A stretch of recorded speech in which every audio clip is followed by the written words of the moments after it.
Have you ever been in an argument with your partner, and by the end of it, you're the one apologizing, even though you were the one who got hurt? You walk away feeling completely confused, wondering how the conversation got so twisted. If that sounds familiar, you need to hear this. That's not just a bad argument. That could be a sign of manipulation.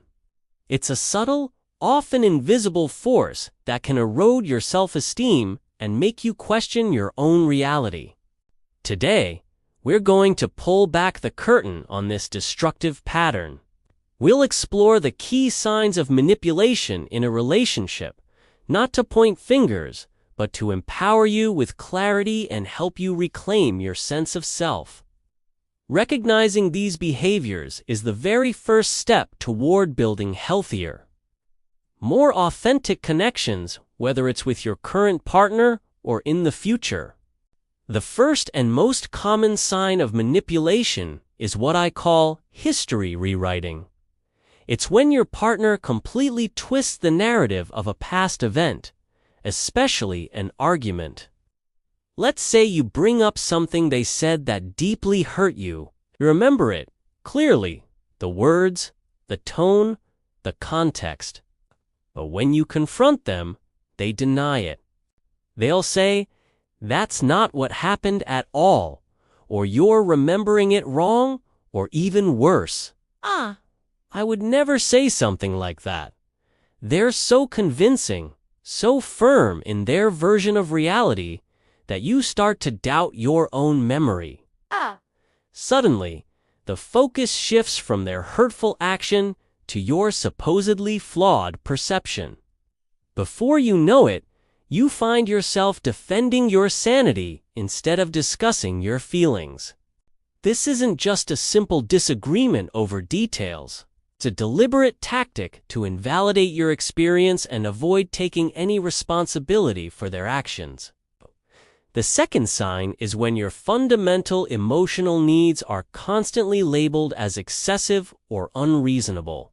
In a healthy relationship, it's normal to need things like quality time, honesty, reassurance, or open communication. These are the building blocks of intimacy and trust. But a manipulative partner will frame these needs as a personal flaw.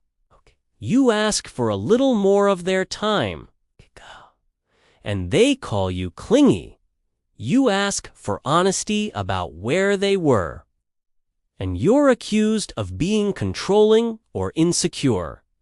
You express a need for reassurance after a conflict, and they dismiss you as being too dramatic or needy. They make you feel guilty for having perfectly normal human emotions and needs. The goal here is to make you shrink, to make you ask for less until you eventually stop asking at all. This allows them to maintain control and keep the relationship on their terms without ever having to meet you halfway. Now let's talk about the third sign: using affection and attention as a tool for control.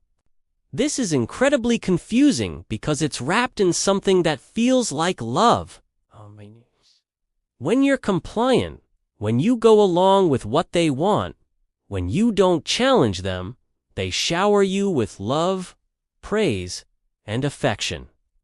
You feel on top of the world, connected and cherished.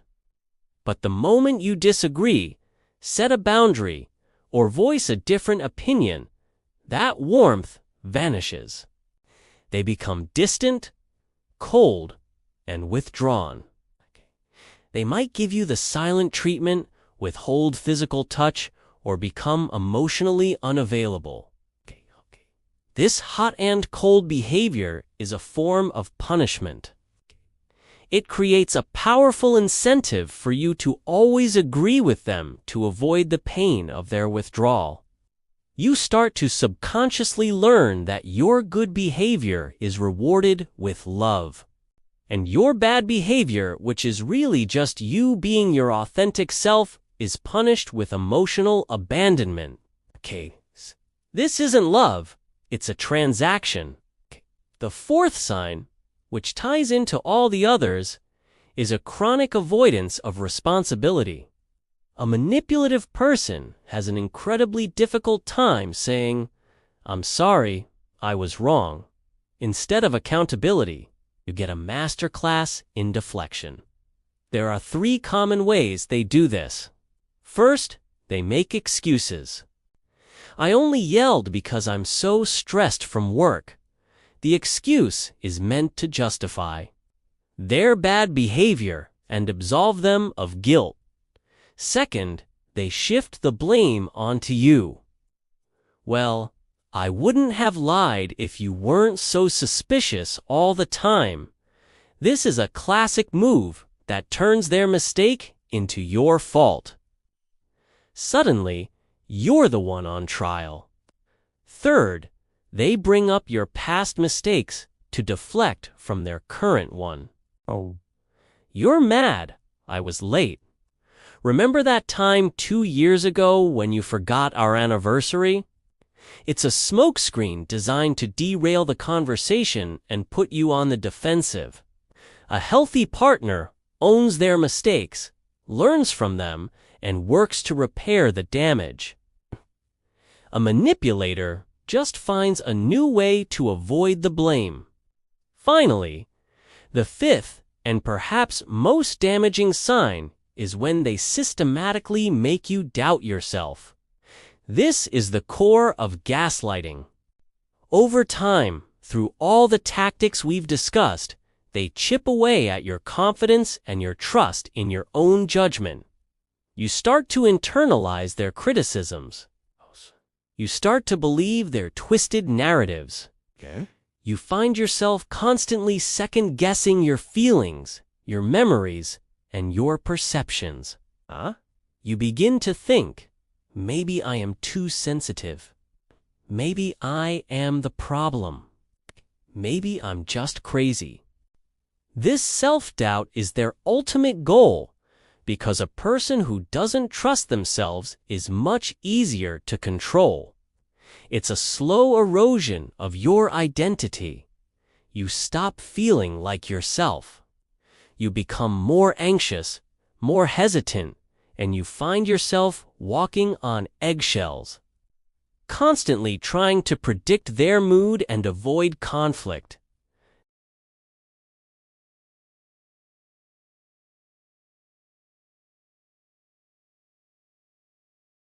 A healthy, loving relationship should be your safe harbor, not a constant storm.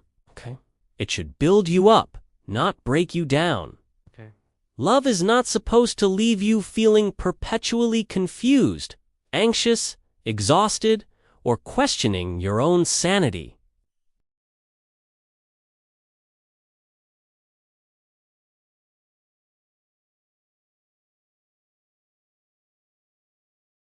True partnership is built on mutual respect, empathy, and a shared commitment to each other's well-being. It's about feeling seen, heard, and valued for who you are, not for who your partner wants you to be.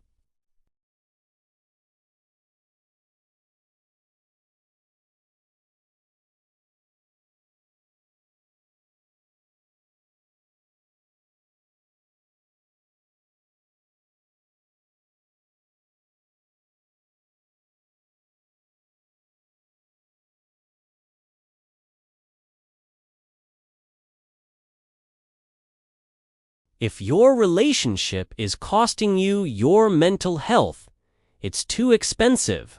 Guys, If you are struggling, please consider reaching out to a therapist or a domestic violence support organization.